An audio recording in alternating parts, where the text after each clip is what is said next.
오늘은 집중적으로 반도체 이야기 다뤄보겠습니다. 유한타증권 이재윤 반도체 애널리스트 모셨습니다. 안녕하세요. 네, 안녕하십니까. 또 긴급 요청에도 네. 특별히 시간 내주셔서 감사합니다.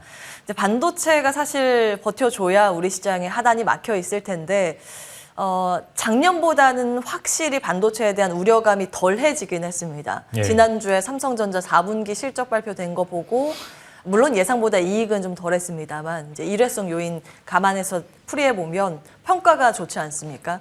그래서 이제 겨울이 오고 있다 해서 겨울이 생각보다 덜 춥다 이런 시각의 변화가 나타나고 있는데 올해에 또 증시의 상승 모멘텀이 될 수 있을까요?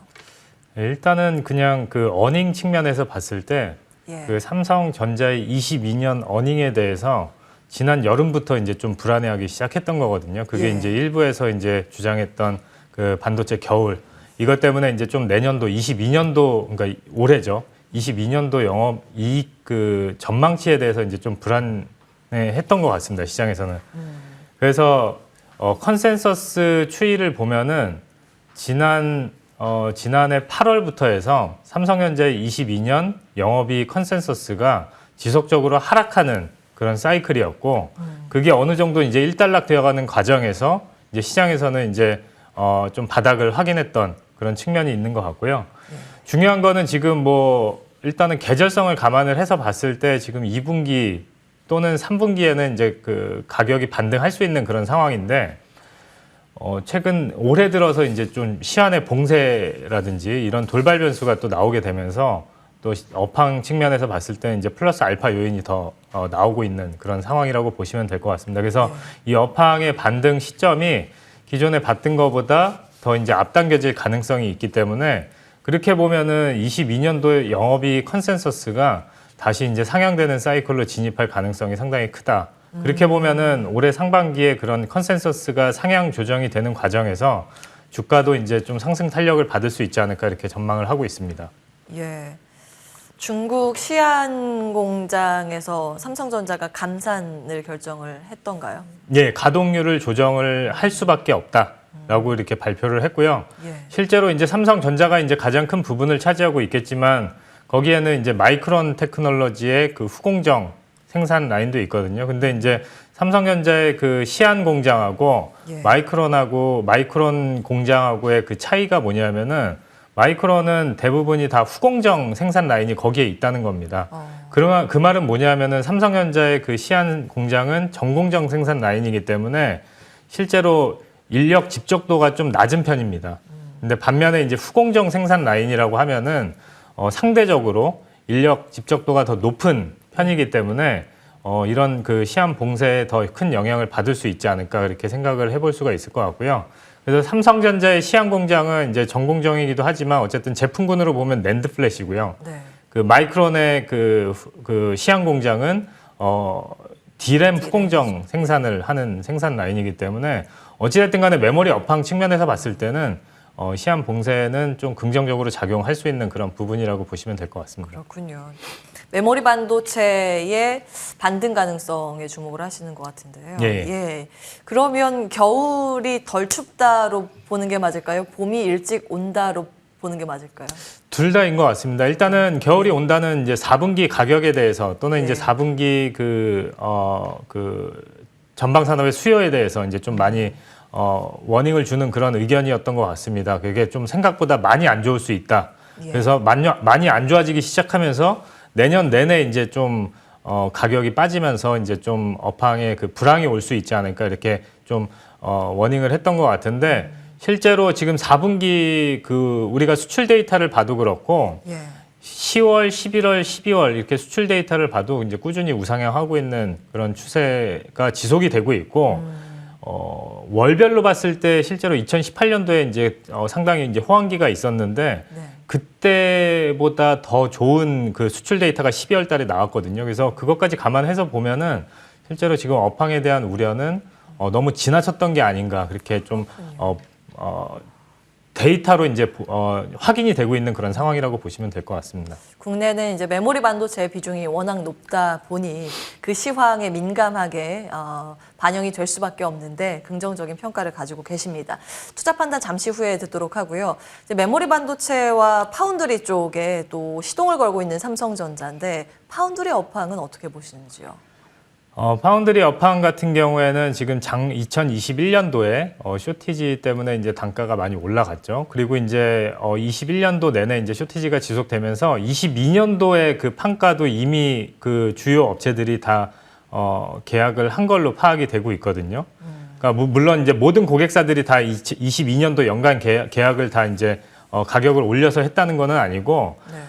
주요 고객사들이 이제 대부분 다 파운드리 단가를 올려서 22년도에 연간으로 가격을 다 올려서 이렇게 계약한 걸로 파악이 되고 있고 22년도 올해를 좀 전망을 해보면은 21년도부터 모든 파운드리 업체들이 12인치 파운드리 업체들이 투자를 집중을 했습니다. 그래서 장비 발주를 상당히 공격적으로 했고 그거에 대한 물량 증가 효과가 올해부터 나타난다고 하면은 올해 상반기에는 12인치 파운드리 공급 부족이 어느 정도 좀 완화될 수 있는 그런 상황인 것 같고 22년도 하반기 들어서는 좀 해소되는 공급 부족이 해소되는 국면으로 이제 좀 예상을 해볼 수가 있을 것 같습니다.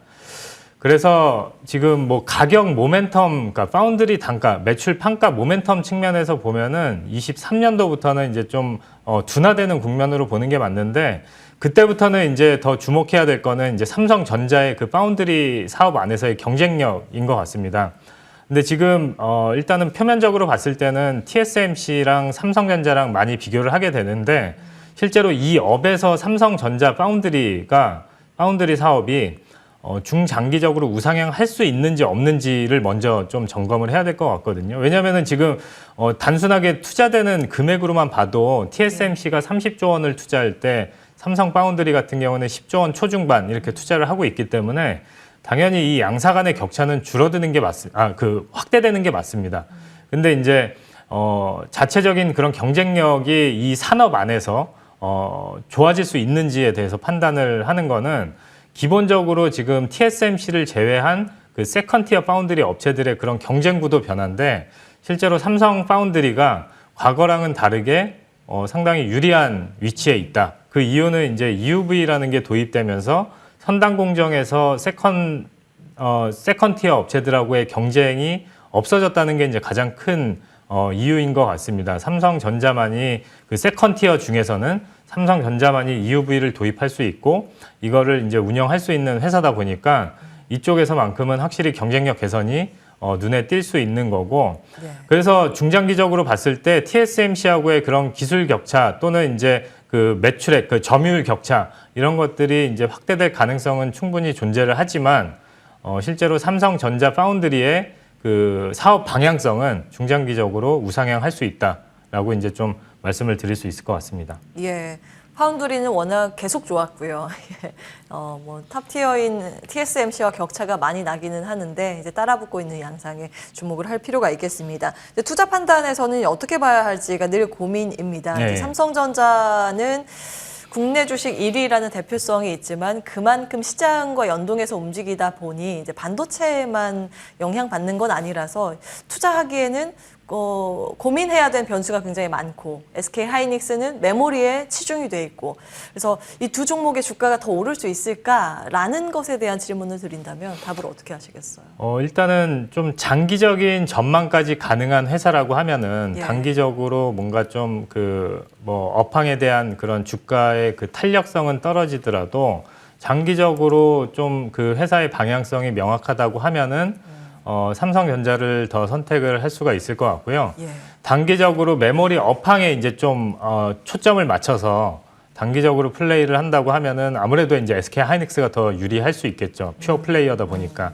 근데 이제 삼성전자 같은 경우에는 지금 당연히 이제 다른 사업부들이 있기 때문에 이제 메모리 업황에 대한 주가 탄력도는 상대적으로 떨어질 수밖에 없는 거잖아요.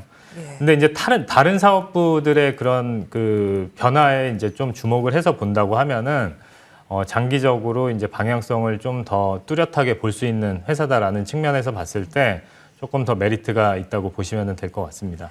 예. 그 조금 전에 자료를 통해서 저도 보고 깜짝 놀랐는데 자녀를 물려주고 싶은 주식 삼성전자가 14년 연속으로 꼽혔다고 합니다. 네. 근데 그런 관점에서 삼성전자를 괜찮다고 보시는 것 같고요. 네, 맞습니다. 하이닉스는 단기 시세니까 내가 지금 팔아서 예, 수익을 챙길 종목 이렇게 그럼 정리하면 되겠습니까? 뭐 상대적으로 이렇게 비교를 한다면은 예. 그렇게 비교를 할 수가 있을 것 같고요. 아무래도 이제 그 메모리 업황만 봤을 때는 지금 불과 이제 가격이 빠지기 시작한 지 한 개 분기밖에 안 됐는데 벌써 이제 가격 반등에 대한 전망을 그러니까 얘기를 하고 있는 그런 상황이잖아요. 그래서 이게 독과점화가 된 만큼 그 사이클이 점점 짧아지고 있습니다. 그 말은 뭐냐면 주식시장에서 플레이할 수 있는 그런 기간 자체도 이제 좀 짧아질 수 있다는 그런 의미가 되는 거거든요. 그렇기 때문에 궁극적으로 이 그 메모리 산업이 메타버스가 됐든 뭐 이런 그 데이터 센터의 그런 확장성 이런 것들을 감안해서 보면은 궁극적으로 계속 우상향 할 수 있는 출하량도 그렇고 매출도 그렇고 계속 올라갈 수 있는 그런 산업인 거는 분명히 맞습니다. 예. 근데 그 가운데서 이 메모리 반도체의 수급에 의해서 판가의 움직임이 그 주가에 더 큰 영향을 미치기 때문에 그런 것들을 고려한다고 하면은 삼성전자가 조금 더 이제 다른 사업부들의 그런 방향성을 봤을 때 조금 더 유리한 그 입지가 되지 않을까 이렇게 생각을 하고 있습니다. 예. 그 마지막으로 소부장주도 점검을 받겠습니다. 저희 한 1분 30초 정도 남았는데요. 소부장주에 대해서는 투자 판단 어떠신지요? 일단은 지금 시장에서 기대하고 있는 거는 SK 하이닉스의 캐펙스 증가가 이제 좀 작년 하반기부터 해서 좀 많이 기대감이 이제 올라온 상태인 것 같고요. 반면에 이제 삼성전자의 그 반도체 캐펙스 같은 경우에는 올해 늘어나기 힘들다는 게 이제 시장에서 보는 관점인 것 같은데 제가 봤을 때는 삼성전자도 작년보다 캐펙스가 줄어들지는 않을 거로 예상을 하고 있습니다. 그 이유는 그만큼 이제 단위당 투자 비용이 계속 올라가고 있기 때문에 작년보다 캐펙스가 줄어들기는 좀 힘들어 보인다는 게 이제 제 생각이고 그렇게 보면은 지금 주식시장에서는 기대감이 없는 삼성전자 캐펙스 관련된 회사 중심으로 접근을 한다고 하면은 조금 더 성과가 좋지 않을까 그렇게 판단을 하고 있고요. 삼성의 그 서플라이 체인이 아닌 그 업종에서 봤을 때는 8인치 파운드리 업종이 공급 부족이 상대적으로 장기화되고 그 공급 부족의 강도도 상당히 셀 걸로 전망을 하고 있습니다. 그런 관점에서 본다고 하면은 8인치 파운드리 업종에도 이제 좀 투자 포인트가 이제 강하게 잡힐 수 있는 그런 상황인 것 같습니다. 예, 가장 큰 회사가 DB 하이텍이죠. 8인치 하면은 차량용 반도체 때 크게 주목을 받았었던 DB 하이텍이 연상이 되는데요. 여기에 예, 주목하신 듯합니다. 예, 말씀 여기서 정리할게요. 유한타증권 반도체 애널리스트 이재윤 애널리스트 함께했고요. 저희도 여기서 인사드리겠습니다. 끝까지 함께해 주신 여러분 고맙습니다.